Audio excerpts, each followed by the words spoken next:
देखो मुख्यमंत्री प्रचार आज मुख्यमंत्री निज विधानसभा क्षेत्र हिंजिली आरंभ है। आम तो बहुत दिन अपेक्षा करूँ मुख्यमंत्री हिंजिली आसवे स्वागत करूँ, किंतु से दिन ही आमर निजर नामांकन पत्र आज दाखल है। तेणु आम से फिजिकली रही पार्लु, किंतु मुख्यमंत्री अपेक्षा गंजाम जिलावासी साधारण कर्मी नेता समस्ते उन्मादना सहित अपेक्षा करते। मुख्यमंत्री प्रथम प्रचार हिंजिली एवं गंजाम जिलू आरंभ हो 2024 मसीहार प्रचार।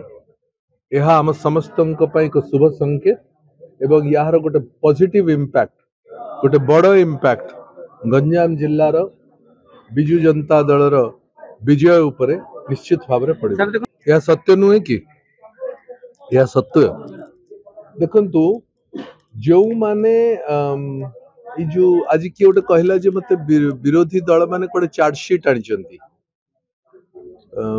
बिजु जनता दल विरोध रे। बिजु जनता दलर सेवेकार विधायक विरोध रे भारतीय जनता पार्टी गत 2 वर्ष विरोध रे इटे आंदोलन छेड़ा करितला, आंदोलन करितला दुर्नीति विरोध रे एवं जहाँ विरोध रे आंदोलन करथिला आज सेठी तांको लोकसभा प्रार्थी करिछि।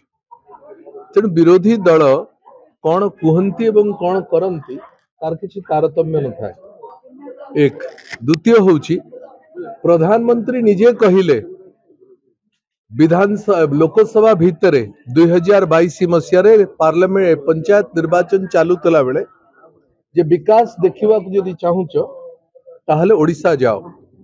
ओडिशा रे विकास राशि राशि बिंदु अच्छी जोटा विकास प्रकृत चित्र आमे देखि परिबा। प्रधानमंत्री निजे आसिक कहिले ओडिशा रे मासे तले जे ओडिशा रो लोकप्रिय मुख्यमंत्री होउचंती नवीन बाबू। भारतीय जनता पार्टी देशर श्रेष्ठ नेता कहला परे इठी लोकाली किए कौन कह तार कौन मत किसी आवश्यकता अच्छी। 5T रूपांतरीकरण देशर ये प्रथम एक कौन से राज्य जे टाइम बाउंड डेवलपमेंट करुछि।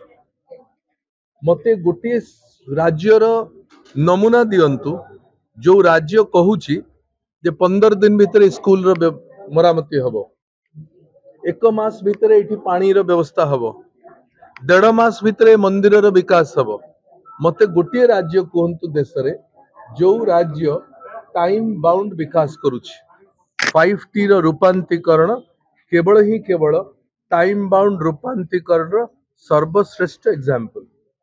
तेणु ताकू काउंटर करिबा जो माने भी कहउचंती ताठू माने एटा बड़ मूर्खामी होछि। देखंतु मुख्यमंत्री जहा कहिचंती विकास द्रुत विकास निरंतर विकास, विकास इज अ कंटिन्यूअस प्रोसेस। आजिर जहा आवश्यकता अछि काली की हुए तो पूरण ही पारे, आसंता 5 वर्ष भीतर जहा आवश्यकता अछि ताकू पूरण करबा को पड़िबो। विकास रो मॉडल केबे बंद हुए नै, एटा निरंतर प्रोसेस। तेणु देशर विभिन्न राज्य विभिन्न नेता दल मानकर विभिन्न नेता टाइम बाउंड डेवलपमेंट करिया पे समस्त प्रचेष्टा रछंती। तेणु प्रधानमंत्री भी कहिथिले बहुत खुशी जे 25 वर्ष परे मध्य कोनोसी राज्य रे 4.5 कोटी लोक गणतांत्रिक उपाय बराबर बारंबार गोटे दल एवं गोटे दलर मुखिया को गोटे समाज भल पाई चली। आमे गाँव रे बुलिला बेले विगत 15 दिन धरी पंचायत रे ब्लॉक रे म्युनिसिपालिटी रे छक मानक रे चाहा खटी रे मध्य जो भली भाव रे लोक हमको श्रद्धा करूचंती, लोक हमको ग्रहण करूचंती।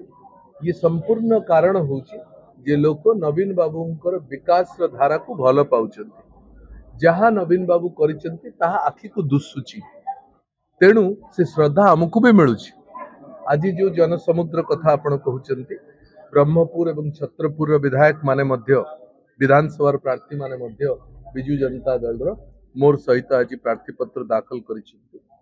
साधारण लोक साधारण जनता बिजु जनता दल बिजु प्रेमी माने समर्थक माने समस्तंकर आज उन्मादना जो भली भाव में जोश थिला एथु स्पष्ट बारी होछि। मे 13 निर्वाचन बिजु जनता दल सपक्ष एक पक्ष हबो।